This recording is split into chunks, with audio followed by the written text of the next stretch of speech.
Welcome to the Alaska Report. I'm Senator Mark Begich. This show is designed to inform you about the issues, programs, and people important to Alaska. I'm pleased to have with me as my guest today, Travis Sullivan, the Director of Policy for the Department of Commerce. Thank you, Travis, for being here. We were especially pleased in January to have Commerce Secretary Gary Locke come to Alaska to talk about jobs and job creation, and also the very important census, which is now underway. I'd like to talk with you today more about the Commerce Department and specifically about the efforts now and in the future to create jobs for Alaskans and all Americans. Again, Travis, thank you for being here. Maybe we could start by just, for the viewers, just a little bit about what the Commerce Department does and how it may affect Alaska. Absolutely, and thank you, Senator, for having me here today. The Commerce Department is remarkably wide and broad in terms of the support that it can provide to Americans. We have 50,000 employees taking place in 12 different bureaus, ranging from everything from patent and trademark operations to exporting internationally. Our focus is on helping Americans create a sustainable economy, and particularly in this case, sustainable economic recovery. We focus on innovation, we focus on commercialization, and we focus on growing trade. And I know fish is a big part of the commerce. You know, we would not, I tell people, I joke a lot of times about the Commerce Department. They have many things, as you said, many different departments, but fishing is an important part to our state's economy, but it's also a great job creator. And for the Commerce Department, they're heavily engaged in fish policy. May they not have thought of that when they first set it up, but it's big business for our country and for our state. Let me ask you, again, Secretary Locke came to Alaska. We were very pleased. He was our 7th cabinet secretary to visit our state in the last year, which is more than we've ever seen in that short period of time. Talking about job and job creation. He met with a lot of Alaskan small business people as well as mid-sized and large businesses, laying out kind of what things the department could do and help do. What was your sense from maybe his visit back? I don't know if he briefed the staff at all about his Alaska experience, but what his thoughts were of Alaska, and did he see opportunity there? Absolutely. In fact, I spoke with Secretary Locke this morning in preface to this conversation today, and he wanted me to expressly thank you, Senator, for hosting his visit. He found it both remarkably interesting as well as reassuring. He was, as you know, governor of Washington State, and so to be able to visit another state on the Pacific Rim, dealing with many of the issues that we dealt with in Washington State, fisheries, trade, exporting, the host of things important to Alaskan families. He really enjoyed the trip and saw a lot of opportunity. He was particularly impressed with many of the businesses that you helped bring together to talk through with him all the issues facing Alaskans engaging in the global economy, and whether they be the ports, small businesses, large businesses. He became very excited at the real opportunity that Alaskans see in engaging in the Pacific Rim economy in particular, but globally in general. Well, I remember one comment he made, and it was with a group of business folks, and one of our individuals from the visitor industry talked about the impacts. And under commerce, you deal with tourism. And we have the Tourism Promotion Act that has passed the Senate. We're hoping in its final conclusion. It will be a huge effort, something I aggressively supported. I thought it was a great idea. The Commerce Department supported it. The idea of promoting visitors from around the globe to come to the United States. And of course, being biased, Alaska will be receive a lot of benefit from that, because we know that's a place people want to go to from around the globe to visit. And I know one data point that was brought out was the fact that 15% of our visitors are foreign visitors. It's probably one of the higher percentages in most states, but we see the impact. I know that's of interest to the department, the tourism industry, and how that impacts not only day to day, but the national economy. That's absolutely right. And from the Commerce Department's standpoint, tourism is a hidden gem for the American economy.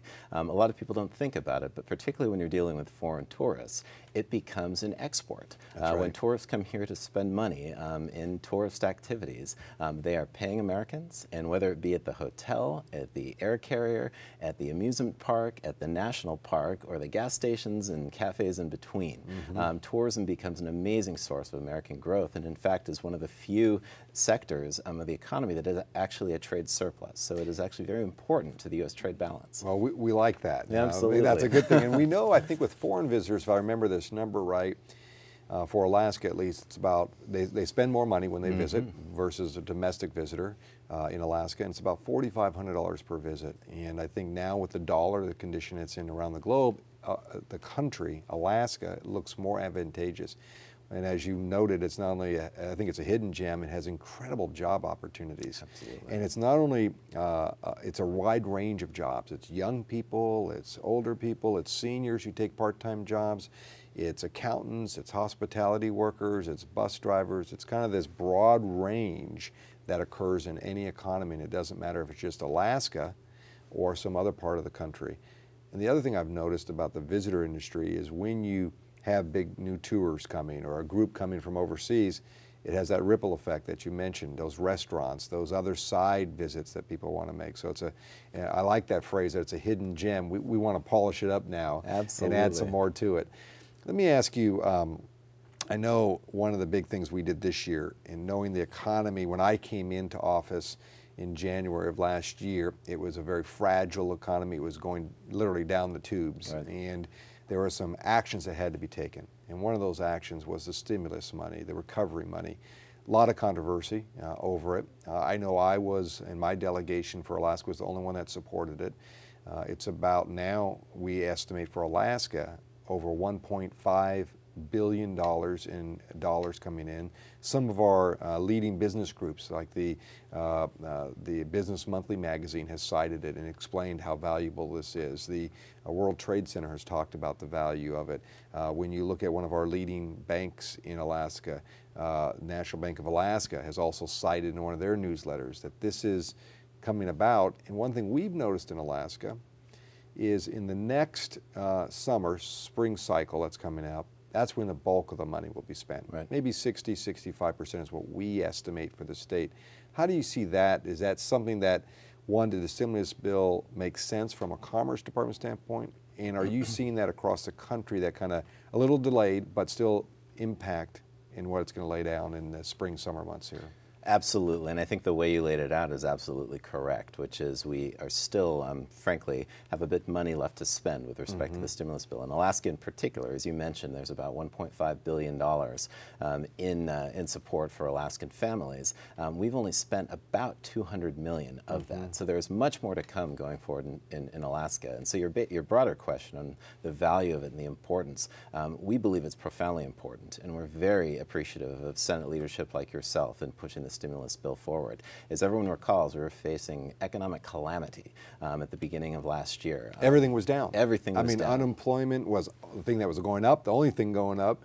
But when you look at the economy, the job creation was going down, the market was down. I mean, foreclosures were up. I mean, it was all the indicators. I mean, if you were to look at the country and say, geez, I want to know if this was a business, is this good things? You'd look at it and go, this is all bad. Right, absolutely. And it was, you know, from my perspective, I didn't mean to interrupt you there, but I just remember that moment, January, February of last year, and stepping into the halls of the Senate and having to deal with this issue and the crisis state we were in. But here we are a year later. Right. It's a little more fragile, but better.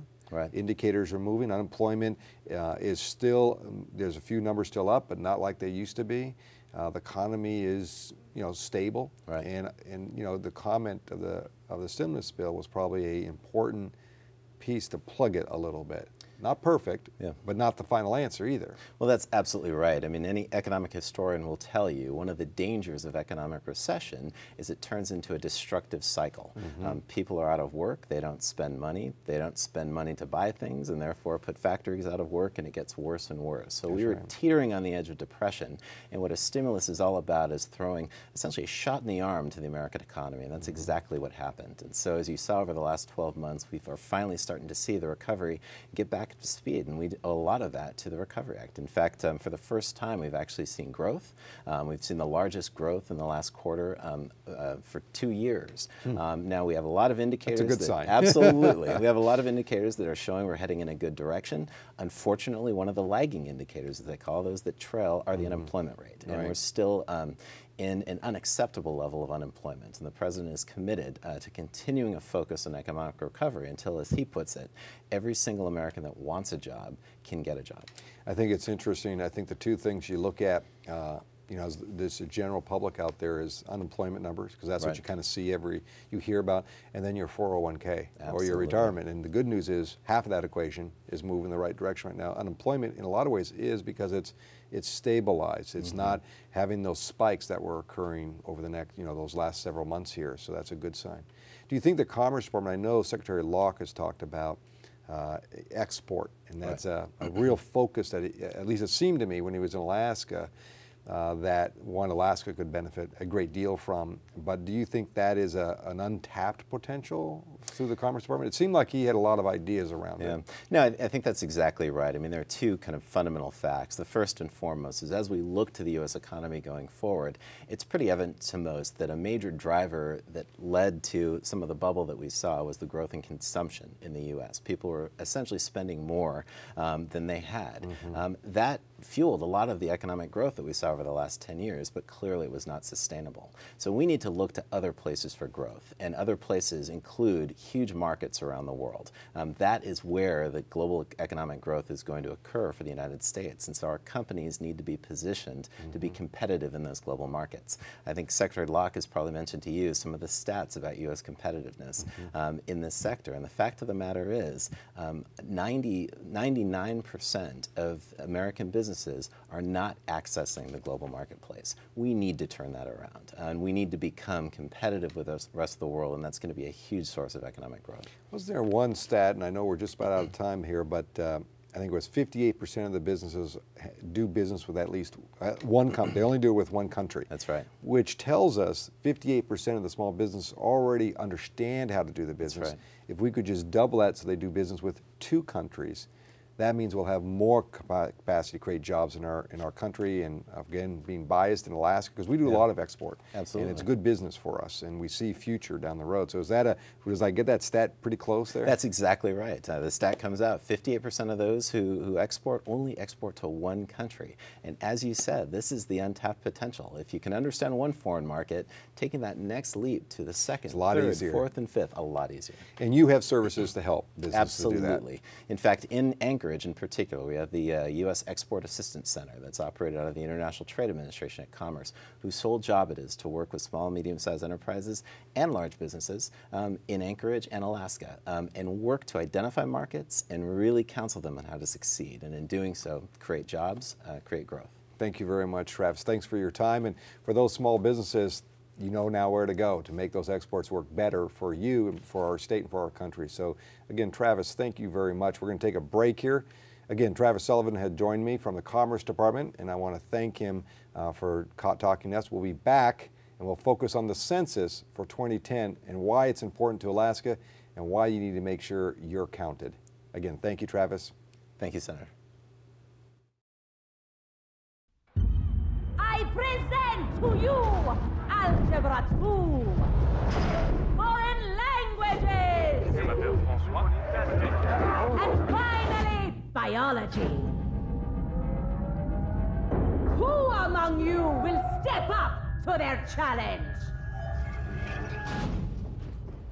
Me. Yeah, I'll do it. Me too. Sign me up. Take on the tough classes now. You need them to prepare for college. This is Senator Mark Begich. The 2010 census begins right here in Alaska. Federal funds for Alaska depend on the census, so it is vital for everyone to be counted. Complete and return the form from your mailbox. Learn more at 2010census.gov. Welcome back. I'm Senator Mark Begich, and this is Alaska Report. Now we're going to turn our attention to the Census 2010. As you may know, the census got underway in Alaska earlier than anywhere else in the country, at the end of January in Norvik. Joining me now to talk more about the census, how it will work, and why it's important is Raul Cisneros, Chief of the Publicity Office. Raul, I really appreciate you being here, as the census is already underway in Alaska and the subject of great discussion. First, tell me why this census is important. Why is it important for Alaska? Why is it really important for the country to do? The census is important because it's required by the Constitution That's always important, to follow the Constitution. Exactly. We've been conducting a census since 1790, so, but the census determines congressional representation in the U.S. House of Representatives and determines how more than $400 billion a year in federal funds are distributed across the country. In addition, census data allows state governments, local governments to make informed decisions, allows the private sector to determine where to expand a business. So the society, the public benefits from census data. That's why the census is so important. And isn't it, you know, some people think they're going to get this long, detailed form they got to fill out and mail back in, and or someone's going to be knocking at their door with this big document in their hand. The reality is, I think it's 10 questions. That's exactly right, sir. The questionnaire is one what of the kind shortest. of questions? Just as you, I didn't mean to interrupt there, but pretty straightforward. We ask your name, we'll ask your age, the date of birth, ask your gender, in your relationship to the other people in the household. We'll ask if you're Hispanic or not, your race, whether you own your home, and then we'll ask your phone number just in case we have to call back and ask any follow-up questions. Exactly, exactly. But pretty straightforward questionnaire. Very simple. Takes about 10 minutes to complete. So short, simple, and easy to understand for anyone who gets it. Now, I know in Alaska, as a census document comes out, it's going to be mailed to a lot of people, and you do not mail to P.O. boxes. And so P.O. boxes, as you can imagine, in Alaska are all over the place. I mean, I just have given up my P.O. box after almost 25 years. I've had a P.O. box. So what are the things that people need to know about that? What do they need to be aware of if they go to their P.O. box and nothing's in there? Right. We have several different types of operations in Alaska, and one of the reasons why we were in Norvik is because the climate actually helps out. We can reach these remote villages. We have about 700 employees that can get out to these remote villages and actually count people there. So we have an agreements with the villages and get it's a very cooperative effort. Yes. But we do that before the breakup. Before they go off hunting, exactly fishing, right. and all the exactly things. Right. So that's one type of operation that we do. In other parts of Alaska, we will have a census worker that will bring a questionnaire, and we'll ask the public then to fill it out and mail it back. In the more urban parts of Alaska, for example, as in Anchorage or Juneau or Fairbanks, then the public will get a questionnaire in the mail, and then we ask them just to take the few minutes and mail it back. There's a self-addressed postage-paid envelope. So it depends on the top parts of Alaska, but what we're going to make sure is that all Alaskans are counted. And if you don't get one, where do you go? What's the way? Where's the place? Like, let's say I don't get anything to my home, let's say, and I have a P.O. box and nothing shows up there. Where do I go to go get a form or make sure I'm counted? Well, we'll have assistance centers via telephone where you can call if you have any questions. Like I said, depending on where you live, you may have a census worker come. In the United States, we have a Be Counted center. So if you don't get a questionnaire, you don't think you have been counted, you can go to these centers and fill out a questionnaire and then send it back. So it just depends on the different parts, but we have about 2,000 people that we're going to hire in Alaska, Alaskans to conduct the census in Alaska. So we're going to make sure we get everybody counted. But we have, like I said, various operations to make sure we're reaching everyone in Alaska that needs to be counted. I have to say, Secretary Locke, Secretary of Commerce Department, which oversees the census, he was in Alaska recently, and we went to the Anchorage office, and it was impressive to see these. And the thing that really impressed me, they were Alaskans that were being hired. They weren't a whole bunch of people shipped in from out of state to do the counting. It was Alaskans hired Alaskans, not only in the urban areas, if I understand this right, but you were recruiting within the areas, the regions as the villages, to make sure you have people who know the area very well. So when they're counting, they're not just landing in some village and have no clue how it all works. And so that was very impressive. It's very important for the census. We want to make sure we're hiring locally. For example, if there's a language need, we want to try to hire somebody that can speak the language, understands their communities. So it's an extremely important part of the operation, and certainly the case in Alaska. We have these very remote villages. We want to make sure that the census workers that are going to conduct this very important work certainly understand and are known there. So want to establish a level of comfort. So it's extremely important for the Census Bureau. Well, I know it's great to have the Secretary up there and your folks from the Census Office, because what it showed was a commitment, more than I've seen in the past, to really make it sure it's done right, and counting everybody possible. One of the things that intrigued me was down in southeast Alaska. There are people who live on boats, live on, you know, in the harbor, and they don't live in a house, a stationary house, and they're not in a defined village or a city or a town or a borough. They live on the boat. Right. And my understanding, especially in southeast Alaska, you have some efforts to really reach out to that step of remoteness. Right. Is that a... That's correct. We have special operations to count folks that live on boats. Exactly. And we have operations to count group quarters. So, for example, the folks that live on military barracks are counted in a special operation to make sure all those folks are counted. We have, in the United States, we have people that are experiencing homelessness. We have an operation to count those people too. So depending on the part of the geography and the makeup of the particular area, you know, we'll have special operations. Because the bottom line is everyone must be counted. The Constitution requires us to conduct the census every 10 years, but every citizen and non-citizen alike must be counted in the census. One thing about the census, I know in the stimulus bill, a bill that I supported and was the only one of our delegations supported. I thought the stimulus bill was important for a variety of reasons, job creation and others, but in there we had some resources, if I recall this correctly, for the Census Bureau, not only to help the census gear up, but also some areas to really make sure, for example, in the Alaska Native community, in other rural communities, and First Americans were really counted and focused in on. And has that helped in that resource to make a difference in what you have to do, which is a very complicated process? Right. The stimulus package, the American Recovery and Reinvestment Act, certainly allowed. I know that's the right. I know. Provided funds for operations, but also to expand our outreach. It allowed us to hire more partnership specialists, and our partnership specialists and in the field are so important because they connect with organizations that are trusted voices that help to raise awareness about the census. In addition, what it allowed us to do is to expand the advertising and communications outreach that we're doing. It's so important to make sure that all communities are counted and that we're communicating. We're advertising in 28 languages. We're advertising to the 28 languages. Yes, wow. We're advertising and we're doing outreach to the Alaska Native population through advertising and the various efforts. So it's a very important effort on the part of the federal government to make sure everyone participates and is counted in the 2010 census. You know, I remember one of when we did an event, myself and Secretary Locke, we sat down with employees and these outreach partners, these partnerships that you've created.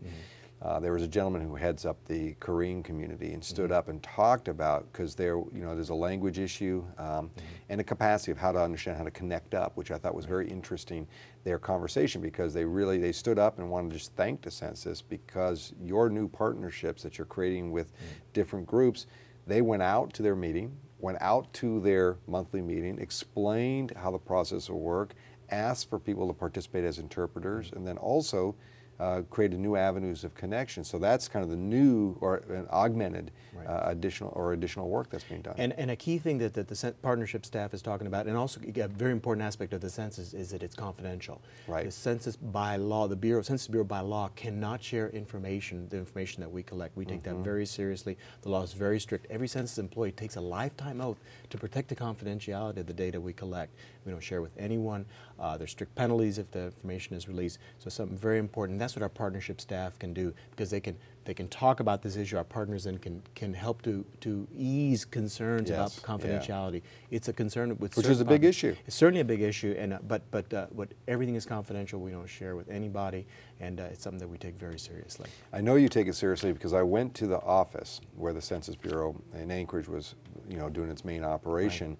We come through the door, and there's a little foyer, and we come through the door, and I got into the next area, and before I could move any further, I had to swear an oath, sign a document under penalty of, I think, 5 years and $250,000. That's correct. Which is interesting because as a U.S. Senator, I can go down to what I call the bunker, which is where all confidential meetings are held, where I learn a lot about national security. There is no anything I have to do to walk through that door, but with the Census Bureau, everyone, no matter who they are, what rank they have, has to take that oath and sign a document. That's exactly right. It is important to make that point to people. Very important for us. We have about 2-3 minutes left, and I want to talk about, from Alaska's perspective, an additional piece, and that is counting and making sure everyone is counted is important. Of course, again, being a little biased for Alaska, it's important for Alaska because revenue streams, federal dollars flow based on the census data, the numbers, the count.